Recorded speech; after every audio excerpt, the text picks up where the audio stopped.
Namo Bhagavate Vasudevaya.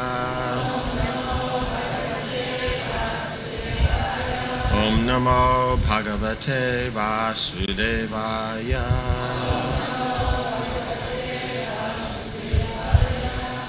Yate Gatinam Tishrinam Ishituv Paramam Padam Naravachino Visargasya Datar Veditum Arhati Yate Gatinam Tishrinam Ishituf Paramam Padam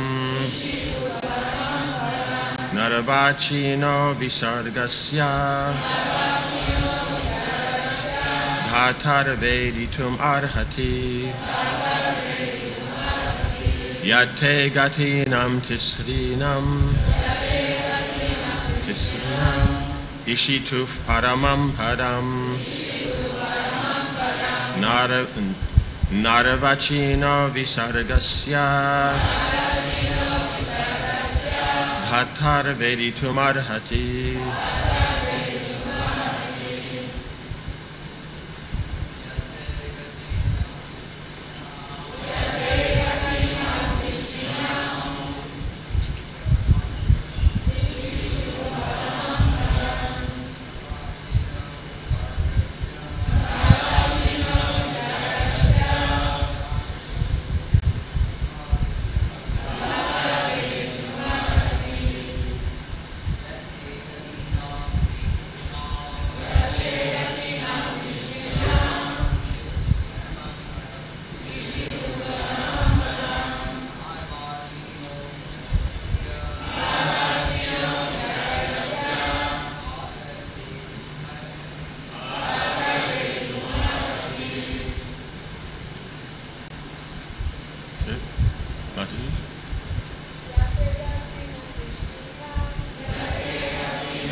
Yat, which, te, of your, gatinam, tisrinam, of the three destinations, the heavenly planets, the earthly planets, and hell. Ishitu, who are the controller, Paramam Padam, the supreme abode, Vaikuntha Loka. Excuse me. That's the supreme abode, Vaikuntha Loka. Okay. Na, not. Aravachina, a person appearing after. Visargasya, the creation. Tata, O supreme controller. Veditum, to understand. Arhati is able. Translation. O Supreme Controller, you control the three destinations, promotion to the heavenly planets, birth as a human being, and condemnation in hell. Yet your supreme abode is Vaikuntha Dham. Oh, wait a minute. Yeah. Since we appeared after you, created this cosmic manifestation, your activities are impossible for us to understand. We therefore have nothing to offer you but our humble obeisances. It's supposed to start at 28. Yeah. Okay, Sri Sukadeva Goswami said, "My dear king, When all the demigods offered him their prayers, the Supreme Personality of Godhead, Lord Hari, carrying his weapons, the conch shell, disc, and club, appeared first within their hearts and then before them. Surrounding and serving the Supreme Personality of Godhead, Narayana, were 16 personal attendants, decorated with ornaments and appearing exactly like him, but without the mark of Srivatsa and the Kaustuba jewel. O king, when all the demigods saw the Supreme Lord in that posture, smiling with eyes like the petals of lotuses grown in autumn, they were overwhelmed with happiness and immediately fell down like rods, offering dandavats. Then they slowly rose and pleased the Lord by offering him prayers. Purport. In Vaikuntha Loka, the Supreme Personality of Godhead has 4 hands and decorations like the Srivatsa mark on his chest and the gem known as Kaustuba. These are special indications of the Supreme Personality of Godhead. The Lord's personal attendants and other devotees in Vaikuntha have the same features, except for the Srivatsa mark and the Kaustuba gem. 31. The demigods said, O Supreme Personality of Godhead, you are competent to give the results of sacrifice, and you are also the time factor that destroys all such results in due course. You are the one who releases the chakra to kill the demons. O Lord, who possesses many varieties of names, we offer our respectful obeisances unto you. O Supreme Controller, you control the 3 destinations, promotion to the heavenly planets, birth as a human being, and condemnation in hell. Yet your supreme abode is Vaikuntha Dhama. Since we appeared after you created this cosmic manifestation, your activities are impossible for us to understand. We there have nothing to offer you but our humble obeisances. Purport. An inexperienced man generally does not know what to beg from the Supreme Personality of Godhead. Everyone is under the jurisdiction of the created material world, and no one knows what benediction to ask when praying to the Supreme Lord. People generally pray to be promoted to the heavenly planets because they have no information of Vaikuntha Loka. Srila Madhvacharya quotes the following verse. Deva lokat pitri lokat nirayach chapi yat param tisribhyam paramam stanam vaishnavam vidusham gati. There are different planetary systems known as Deva Loka, the planets of the demigods, Pitri Loka, the planets of the Pitas, and Niraya, the hellish planets. When one transcends these various planetary systems and enters Vaikuntha Loka, he achieves the ultimate result of the Vaishnavas. Vaishnavas have nothing to do with the other planetary systems. So here the demigods are approaching the Supreme Lord because they have some problems. Right? They have Vritra Sura, definitely a problem. Right? They go before him in their confidence as demigods. They throw all their weapons, and he just swallows them. And even that basically with a yawn. It's not like it was like, that fierceness. It was just so uneventful. Like just with a yawn, he just kind of like swallows them. That really throws you off, right? The guy's powerful and then he does that, okay, you have some, but he yawns, that just means what you're doing is completely unimpressive. Right? So now they've gone to the Supreme Lord because their position is not good. Right? So that's the element that Prabhupada is pointing out here. The inexperienced man generally does not know what to beg from the Supreme Personality of Godhead. So they're looking at just that the Lord will bless them, that all these difficulties will go away. You don't see them coming out with more than this. They'll be talking about him and his position, being transcendental, how he's the creator, maintainer, destroyer, how he's beyond. All these things they understand, they know, because they're devotees. But the difficulty is they're not, we see is that the point is not pure devotion. The point is not this material world is such a terrible place, and no matter how much you try to do everything is lost. So therefore we pray to become your pure devotees, to solve this problem of birth and death. No, they mention that he gives all the benedictions and by time it's all taken away, but they don't ask for pure devotion. Right? So this is what Prabhupada is talking about. The general person doesn't know what to ask from the Supreme Lord, because those things you can get, but those things for us are special, just getting the mundane to work nicely. But for the Lord, it's not very special at all.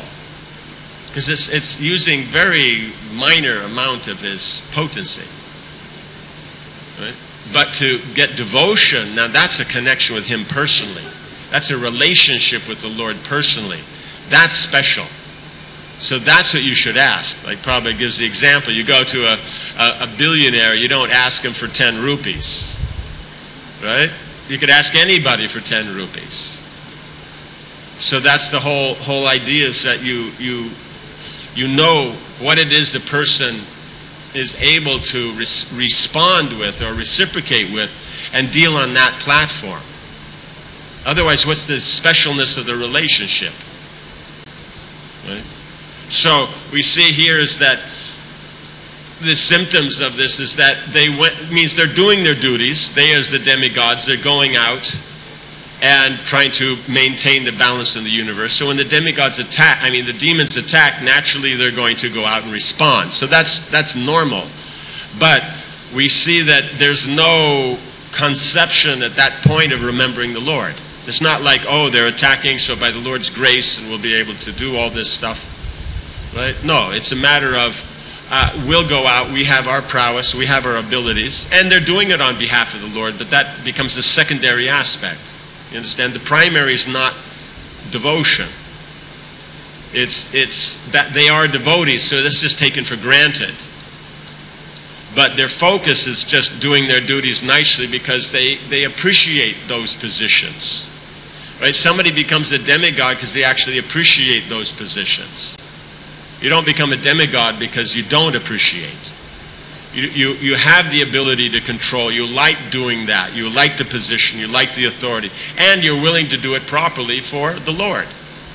So that it's glorious, but it's not as much about pure devotion. It's not that it's not there. If one's a devotee, there has to be the concept that pure devotion is what's of interest. But it's just a matter of the time frame. Is it immediate? Is it a necessity? Or it's a ultimate thing that I'll eventually get to? You understand? So that's the whole point, is the chanting process is the goal, but it's also the process. It's also the actual real situation of who we are. Right? So bhakti is in all three stages of the identity of who we are, the process, and the result. But generally, the tendency is, you see, like the demigods, is to only keep bhakti as an ultimate. And so I am who I am. I'm in this case, that we're demigods, we're powerful, we're controlling the universe, we're seeing that everything's going nicely. I'll bet on behalf of the Lord, but it's still about themselves and now, and their process. They're going to do all these duties nicely. By that, they'll be happy. And of course, because it's for the Lord, He'll be happy, but it's about, and then ultimately that will bring us to bhakti. Right? Do we see? So, Bhagavatam being the Paramahamsa Samhita, then it's about how to appreciate pure devotion as the position I'm in, the process, and the goal. So all these stories, there's stories about devotees. You never hear stories generally about karmis, and just karmis, right? Mahabharata you may. Nala Damayanti, so many stories you hear. But in Bhagavatam, it'll always be about devotees, or devotees and demons. Right? You won't have these other things, unless it's just a side point that you're making a very specific point. And the short story will be short. It won't be long. Mahabharata will make it very long. We like all the details, right? So it's about how to distinguish pure devotion. Because here we have 6th canto. We have to remove these concepts, because in 7th canto we're going to get to Prahlad Maharaj, where we see that aspect of functioning on pure devotion in all situations, all considerations, is what he's doing. The demigods aren't doing this. Before that, you don't see the devotees doing this. Right? But in the process, in the pastime, the element of pure devotion is coming out. So we're learning what to do, how to apply it in our life. Why are these examples given? Because this is what we do. Right? That's the idea, to bring us to the platform. By the 10th canto, we can appreciate what's going on in 10th canto. It means this nice story everybody will like anyway. Whether you understand or not, everybody will like.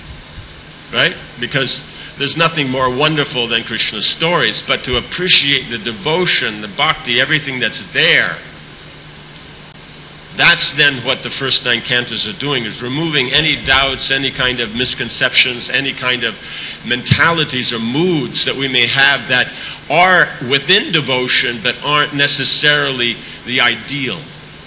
Does that make sense? Like mixed devotion is a reality as part of our, as a stage in our devotional development, but it's not something that's ideal.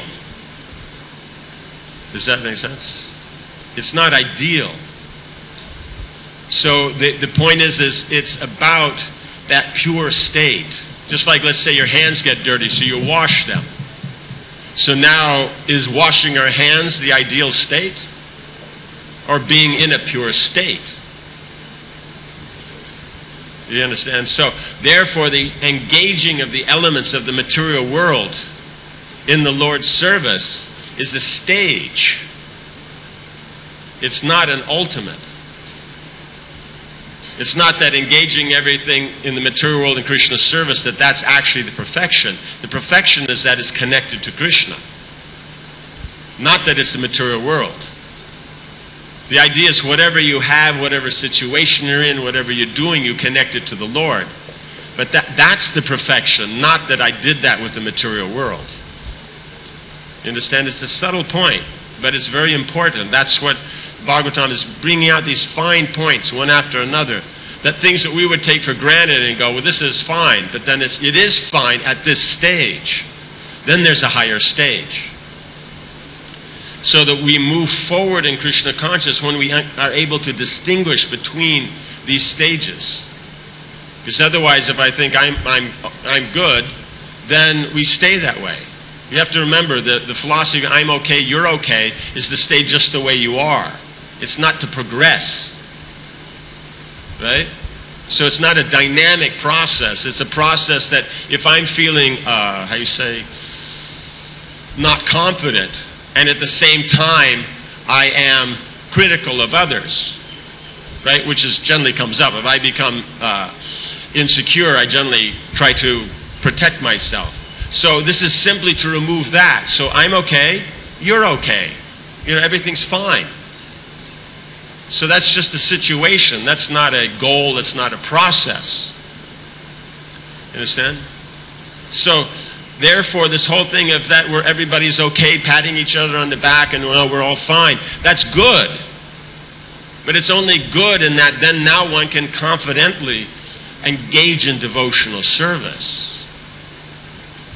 But to just leave it at that would be like sitting there and washing your hands all day. We make a club, the hand washing club. We go into the club, there's 100 sinks there all around, very nice sinks, all done very well. They all have nice mirrors, little things with soapy things to wash your hands and all that. Nice tap, it's all nicely polished and all that. You spend good money to have all that maintained, like that. And so would that be, would we consider this a good club?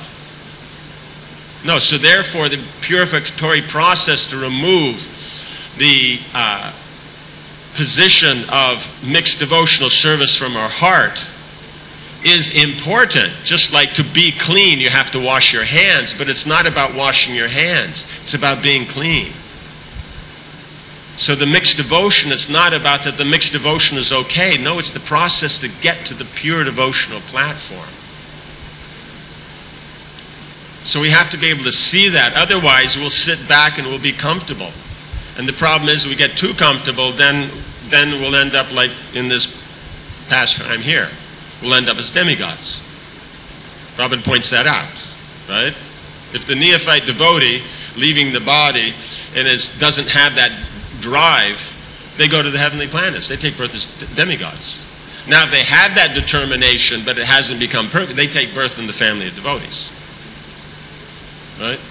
Then, if it's better, you remember Krishna and all that, then you go back to Godhead. So you have these basically 3 options. Right? So, therefore, we should be careful that we know, as Prabhupada says, the inexperienced person doesn't really know what to ask from Krishna. Right? It may be these situations are there. Okay, fine. Do we want them to go smoothly? Fine. But more important is, why do we want it to go smoothly? Why would we want the problem to go away? Why would we want the situation to become nice? Unless it's to perform pure devotion. So what's the point of having a nice situation if we forget Krishna? Therefore, Krishna creates situations that aren't great, so we have a tendency to remember. Right? That's the whole thing. But we wouldn't say, okay, I'll try to do it in pure devotion so all the situations become nice. You understand? Then we're adding bhakti to karma. No, bhakti has to be, we're just doing it because we want to please the Lord. These other things get taken care of automatically. Just like if you eat, automatically hunger goes away. It's not that you have to work on it, right? You're eating and, wow, you look very serious today. Why are you so serious? Well, I'm trying to make the hunger go away and all that, you know? No, it goes automatically. So that's the whole point. Bhakti is the natural activity of the living entity. Therefore, all the activities that you're performing naturally, they give their result anyway. But it's not about that result. It's about pleasing Krishna, right? Because now if I'm doing an activity for Krishna, right? Now, let's say I'm managing something. Let's say there's a festival to come. Okay, Rath Yatra's coming up. Someone is managing that festival, right? That's why it happens, right? Now, it's not about the management. It's about expressing your devotion to Krishna through using management, which is your ability.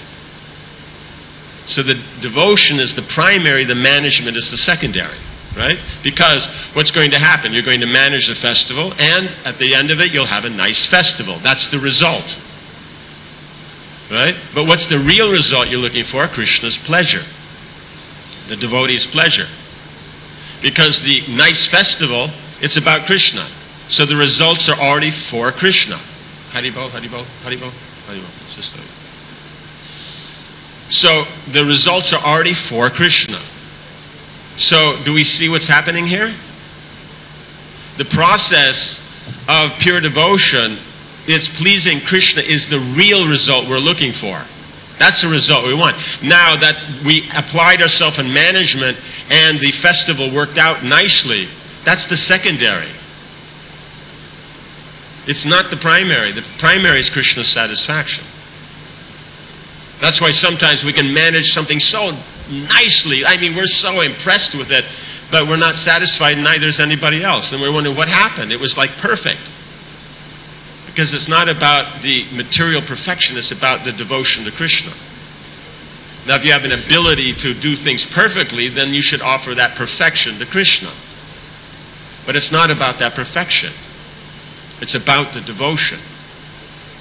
So does this make sense? So why we're getting at this is that means if you're performing your duties in devotional service and trying to please Krishna as the primary effort, the secondary effort of the secondary aspect of your efforts giving a fruit that you can see and use is automatic. That's what we mean by automatic. If you're trying to please Krishna, then automatically these other things happen. Right? Because I'm trying to do the best for Krishna, that means I'll do the best in my endeavor. So automatically those things happen, but that's not my focus, it's on Krishna. That's the whole thing. So that's why we see sometimes when things go spontaneously, they work out better than if we have things really well organized. Not that well organized is not good, it's the mood is what's important. That's the whole thing. Right? So this is then what Prabhupada's talking about is that we have to know what to look for. It has to be the pure devotion that we're actually praying for. And these other things are simply so we can do the service nicely so that we can offer that to Krishna in devotion. But it always has to take the second place, because otherwise we put it into primary. The secondary aspects, if we make them primary, then we set ourselves up basically for staying in the material world, because the material world is the only place where they take secondary as primary. Spiritual world, primary is primary, secondary is secondary. For Mother Jashoda, it's her devotion to Krishna that's more important than her house, her cooking, her arranging his clothes and ornaments and all these. That's the most important. Right? Because when Krishna's out at the Jamuna River with Kaliya serpent, she leaves all that and goes out there. And what does she have to offer? Is she going, oh, Krishna, just stop dancing for a minute. It's time to eat something. I have this very nice preparation here. Come down here and eat. Then you can go back and play on the snake. No, it's just about Krishna. So all that is left. That's why we see these pastimes, that whatever they have, they'll leave everything. Mother Yashoda leaves it all. The gopis leave it all. The cowherd boys, they have nice, they just go out with Krishna. That's the specialty of Braj, is that the form that's used is secondary and it remains secondary. Even in Vaikuntha, the secondary is how you express things. But it's still secondary, but it has more of a prominence than in Braj. So this is what makes this line of devotion that the Bhagavatam is showing, this Achinta Veda Veda Tattva, as special. So we have to catch this, right? Otherwise we just get caught up so much in these secondary aspects and think that if we make these secondary aspects perfect, then devotional service will go on. Until we have this, until we've done this with the management, until we've done this with the community, then we can't have a dynamic Krishna conscious movement. That's exactly what Prabhupada's talking about here, the inexperienced man. Right? Now, we can't get bent out of shape. Oh, you can't say that. Of course I can say that, because I'm not saying it. The verses are saying this. This is the demigods. We would have to say, if we're a manager, we're not as good as Indra. We would definitely have to acknowledge that. We can run a temple, we can run a zone, we can run a country, but can we run planetary systems? Unlimited. You know, you look up at the sky, there's all the stars. Those are all the systems that Indra's managing. It's big. It's big. He's empowered. And they're making the mistake. They're worried about their position, their authority, their facilities. Right? How good they look. Right? They look 16, not 17, not 15. 15's too young, 17's too old, 16's just perfect. Right? It's called sweet 16, not sweet 29. Right?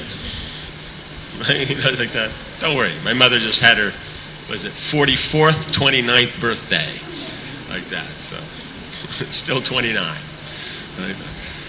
That's America. Like, I know Europe it's 39, so excuse me. So, does this make sense? So it's a matter of, they're worried about these things, and we worry about these things. Why? Because we're missing the point. We're getting the general correct, but if you want to refine it down to really get what is there in a quicker way, you have to see this. Don't worry. Not understanding of being committed to the devotional service, whatever the situation, you will advance, you will make benefit. But the more one understands, the more one is careful about it's about Krishna, not about me, that much quicker we'll move forward. Right? Then we come to the point, then we're experienced. We know what to ask from Krishna. Okay, is there any questions, comments? Yes. Is that a microphone thing? Yeah, in the back there.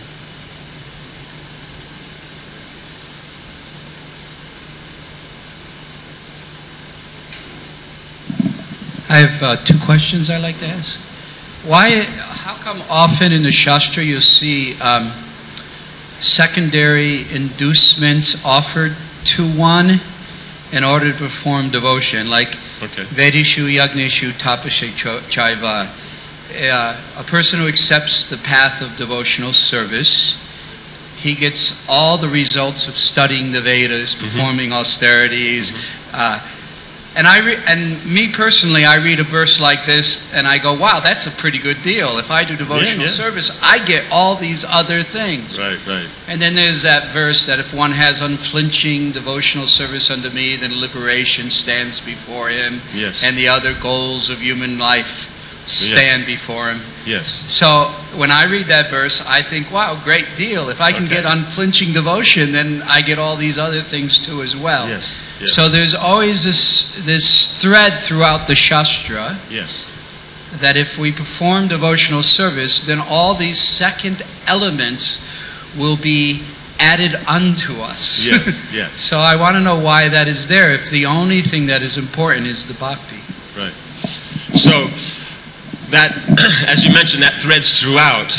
At the same time as there is the other side of that thread, is that if you're performing devotional service, you don't actually have to make any endeavor in any of these other areas, because it's already included. Bhakti covers that, so that's the glory of bhakti. So therefore one relaxes and gives up the interest in those things, because, you understand, so it's so perfect that it's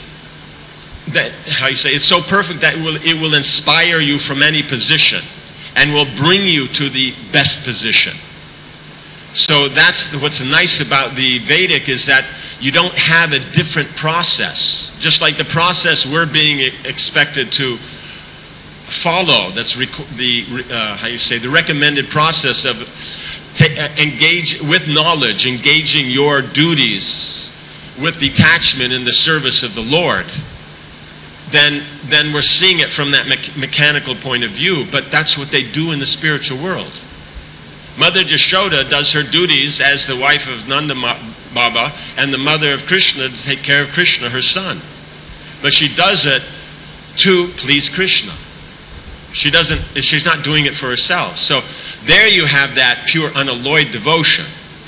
Right? In Vaikuntha, they'll do it with that pure devotion, but it's also from the aspect that they appreciate that position of pure devotion. Right? That gives them a taste. Just like, let's say I become freed from some material desire. I feel good about that, and I like the taste of that. Or I chanted my round. I sat down. I was determined, I'm going to chant all my rounds in one shot there. I'm not getting up. I'm no prajalpa. I'm turning off my phone, doing the whole thing. And I feel good. Right? But there's the element, I feel good about it, rather than, if I feel good, that means Krishna must feel good. So that's the actual thing. So my feel is only a symptom of Krishna's. You understand? But I don't quite take it there. But at some point, you're doing like that, then Krishna's pleased. That's why you're happy. So therefore you continue, because it pleases Krishna. Or you go down to the next level, is you do this because by doing this, if I do my activity without attachment, I'm doing pious work, so I'm doing what I'm supposed to be doing, so there's no going to be any sinful reactions, and I'm doing it with naishkarmya, without an attachment to the results, I will get freed from the material endeavor, because I'm doing the activity without a desire for results, so there is going to be no karma. So that means material existence is finished, right? And I want material existence to be finished, right? So that also we can get from these verses. Right? And then you get, if I perform my duties nicely, my situation will be improved. I will get all the benefits. Right? All those benefits come. But I understand it's because of the connection to devotional service. So in all of these, I see the connection to devotional service, but as it goes, it naturally becomes better and better. And so the one thing, or we can step down to lower. If you do this, then you don't get all these reactions, you're free from karma, you don't suffer, you don't, all these kind of things. Right? Because it also mentioned 3 destinations, so condemnation and hell. We want to take care of that one also, right? We don't go to hell, things work out good here, and we get, the good facilities in the future. So we want to deal with all 3 realms. That's what they're mentioning it. But so you can see is that same verses, all those threads are going through. But the main thread, the primary thread, is bhakti. And so as long as we connect to bhakti on any of those threads, we progress. And then naturally one unfolds into the next, So like if you perform devotional service in the Agyata Sukriti, you don't know what it is, but it brings you to Shraddha, to Bhakti. Then performing Bhakti, you take up association. From association, then you want to follow the process. Then by following the process, you become freed from anarthas. Then from that, you get stable, then taste, then attachment. It moves through. So the main point is that we're committed to that Bhakti element. So that's why any position someone's in, any position mentioned in the Bhagavatam is glorious. But it's trying to show you if you stick to that and understand it, you can get to the glorious position of the Brajavasis. Right? So all these things do is point out, don't get distracted that the position I'm in, this is good enough. Otherwise we'll get stuck for a while. You know, we'll go along and just things are going ho-hum, and then something happens, we get serious again, we think, wow, and it's like a fresh air, and we think, wow, this hasn't happened for years. You know, and then you think, wow, okay, because we came to like a plateau and we're just okay. It's not, we're getting caught up in the secondary, they're working out for us, or they're not working out for us, or something, we're dealing with that. And so it works, but then we get back and we start up again. But the point is whatever is gained in devotional service will never be lost, so that one doesn't have to worry about. But it's just a matter of making it work quicker. Does that make sense? So it's all good. So if one sees that, that's good, because some people read that verse and they don't get inspired at all. So that means there's otherwise why would we get inspired? Okay, is that good? Okay. Well, one other question, and you didn't touch on this in this class, but it's just a curiosity I have. You know, in this particular pastime, when the Lord appears before the demigods, he comes with 16 other personalities. Nice point. And they're all standing there, and they all kind of look the same, except they're not quite the same, you know. But they're not ticky-tacky, right? Yeah, right. Yeah, they're not ticky-tacky. Okay. And then in some other, for example, when the Lord appears before the demigods in the Daksha Yagna, he comes out with 16 arms, you know, carrying all kinds of weapons, you know. Daddy's here, you know. Yeah. Yeah, and when he appears before Dhruva, he appears alone, just Prishnigarbha, all by himself. Right. Then when he appears before Gajendra, he's on a Garuda. Right. And he's coming out of the sky. Right. So I just want to know why is there meaning behind these? Why does he show up in this pastime with 16 other guys with him? I mean, why not this one? Why this? And this one, why like that? Is there meaning behind these different appearances, that he appears slightly different and unique each time? Yeah, unique in each time. Yeah. Okay. Yes. Okay. Yeah. Nice question. It's interesting, because when I was reading through it, I thought, okay, this is a good point. But then, unfortunately, we forgot it. But then you brought it up again, so that's good. Very good. Thank you. One is now, just taking this one as specific. Now, the demigods, they're coming to the Lord because they failed in their efforts, because they were confident of their efforts. Right? So, but it didn't work out. So now they're thinking that I am in control of my powers. I am the controller of air. I'm controller of fire. I'm controller of this or that. But actually, where does all that come from? It comes from the Lord.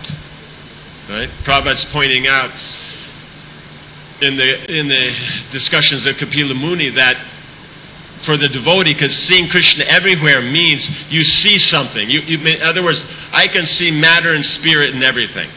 Right? That's what I'm looking for. Everything's a combination of matter and spirit, because otherwise, how is it functioning? Dead matter doesn't do anything. Neither does it get together. Dead matter's pradhan. So if you're not looking at pradhan, and if you're looking at pradhan, there's a good chance you're transcendental. Right? So you don't have to worry about this conversation. But if you're not transcendental, you can't be looking at pradhan, because you need the eyes and everything to be able to do that are made out of mahatattva. Right? So pradhan is just matter. But it's Krishna's matter, right? So if you any transformation after Pradhan means it's matter and spirit. It means the supreme Brahman. And why is it there? Because the jivas are there as the superior Brahman to matter, but not on the level of Krishna. Right? So everything is that. So that anything exists is because the Lord is there. So when we see anything, we see the qualities of that item. Because it's the qualities that specifically show Krishna. Then through his energies, he manifests in a form that shows you that quality. So in the material world, we'll see those qualities manifest as material things. Like strength. The column has strength. So you see a column. But actually the column has meaning because it's strength. Right? That's the whole point. If the column's not strong, why would we put it there? We put something else there. Right? But we put the column there because the column holds strength. So that's the matter and spirit. So, but then the devotee immediately from seeing that remembers the person, remembers Bhagavan. So that's how he always remembering the personality of Godhead. That's why Kapila Muni mentions that those who only get to seeing the Lord in his potencies and only get to that point don't remember the personality of Godhead. He says, technically that's unfavorable for pure devotion. Because you're appreciating the Lord in his position, but you're not taking up a position of devotion because of it. So many times these great saints and sages, they know who God is. They know his position, how he creates, maintains, destroys, how he's pervading everything, how everything functions on it. They can tell you technically what's going on, but they're not interested in surrendering to him in devotion. Right? So they're just short of but if they get good association, then they'll move forward, right? Then they'll move into Shanta Rasa rather than just being Atmarama, right? So here, the demigods are missing this point. So even though the devotees, they're thinking it's their power, their prowess. So now when the Lord comes, he comes with the 16 energies. So when you say the 16 energies, that is the energies.